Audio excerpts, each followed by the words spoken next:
Hey guys, what is up? McCaffrey here from the Urban Goddess Shop. Welcome back to my channel. If you're new, welcome. This is my little space on YouTube where I talk about everything and anything reseller related. Today's video, I wanted to go over some cheats and shortcuts that I use on Poshmark that definitely make using the app a lot easier and my time more efficient. These are 3 things that I do repetitively all the time, every day, but they really save me a lot of time. You may know these already. I feel like that these are some things that I've kind of learned along the way. And I'm gonna pop up here, actually I'm gonna slide over.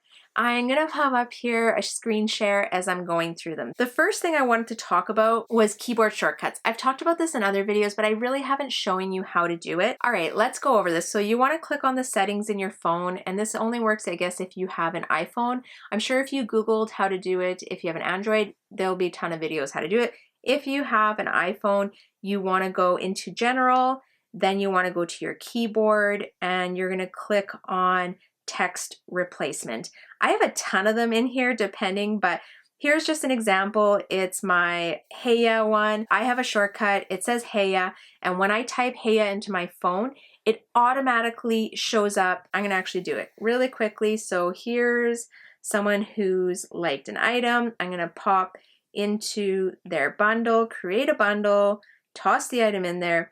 Looks like I've already done it, but I'm just gonna show you guys just kind of in here. So when I type Heya, it says, "Hey hun, just wanted to let you know I'm running a sale right now, bundle and save 20%. Let me know if you need help with anything." You can use that keyboard shortcut for so many things. I use keyboard shortcuts for my listings because I do most of my listings through the app. I do everything on my phone, actually. I don't do anything on my laptop. Let's say I'm gonna sell an item. I'm just gonna select a picture.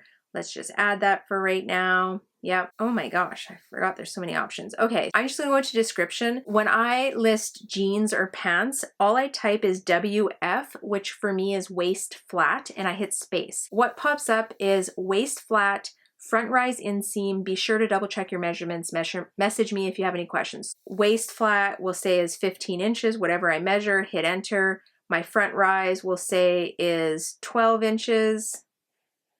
And my inseam is 27.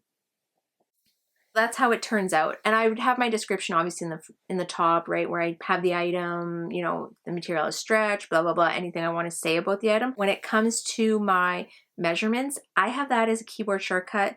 I even have it set up for my tops. And you know what? I'm going to drop it down in the description. I'm just going to put what I use for my tops and my bottoms just to help you guys out if you want to set one up for you. You can choose the abbreviation, whatever you choose, that's up to you. I have ones that I just set in my head, and I try not to make it an abbreviation that I would commonly use in text messaging, because otherwise that keyboard shortcut is always going to pop up. So that is my advice. When you come up with these keyboard shortcuts and phrases that you want to put into your phone, make sure you're using abbreviations of things that you do not commonly use or words that you're commonly texting, okay? Next shortcut that I wanted to talk about, have you ever had a bundle, and in the bundle, say there was 2 or 3 items, you sent them an offer, and then maybe, you know what, they like an item 10 minutes later and you're like, oh man, I should toss that into the bundle and send them a new offer. So you actually can't send them a new offer, right? What I usually do to break that bundle offer, and this actually works too, that if an item sells on another platform, if you have an open offer for it in Poshmark, you can't change it. You can't cancel the offer, right? So this is my way of either breaking a bundle or canceling an offer that I don't want to go through with. If you click on the item in the bundle and then go to change size, so I'm gonna do it right now. I'm gonna go to a bundle. You can click on an item, go to edit,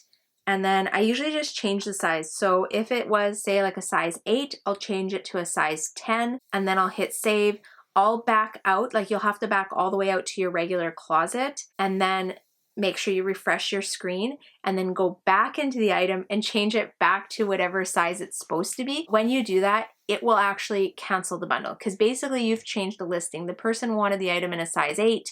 You said it's now a size 10, so that that'll get you out of that bundle. That's my second tip, because that's something that I do often, especially if an item sells on another platform. Another trick that you can do, and this is kind of like sneaky. If someone has an item in a bundle and I know that they're thinking about the purchase, what I will sometimes do is copy the listing link and send it to a friend. So I will have a friend go on Poshmark and put an offer in, because what it does, this will send a message to the person that has it in their bundle saying that there is an active offer on it. Doesn't always work, but sometimes what it will do is cue the person to be like, oh my gosh, someone else already put an offer in, this item's gonna be gone. If they really want it, what I find is it can encourage them to do the purchase, to put the sale through. It's pretty easy. You do need someone, obviously, that you can send that to and that you have a trusting kind of relationship. But I feel like most of us have one person. It doesn't even have to be someone on Poshmark. Maybe it's a family member or a friend that has Poshmark app and you're like, hey, can you do me a favor and do this? Yeah, that's kind of like a quick little cheat or shortcut, I guess, to helping get sales going. Okay, so these are my 3 tips. I hope they help you. These are things that I do pretty regularly that I feel like has an impact on my business. If you're into this content and it's helping you out and you want to see more things like this where I do tips and tricks for resellers, give me a thumbs up. Let me know that this is the content that you guys want to see. I have a ton of ideas in the works right now. I can't wait to get them out to you guys because I feel like I'm finally in my groove on YouTube. Yeah, I finally feel like I'm in my groove. Thank you for watching. You guys are awesome. Thank you for supporting my channel and have a wonderful week. I'm out of here. Bye.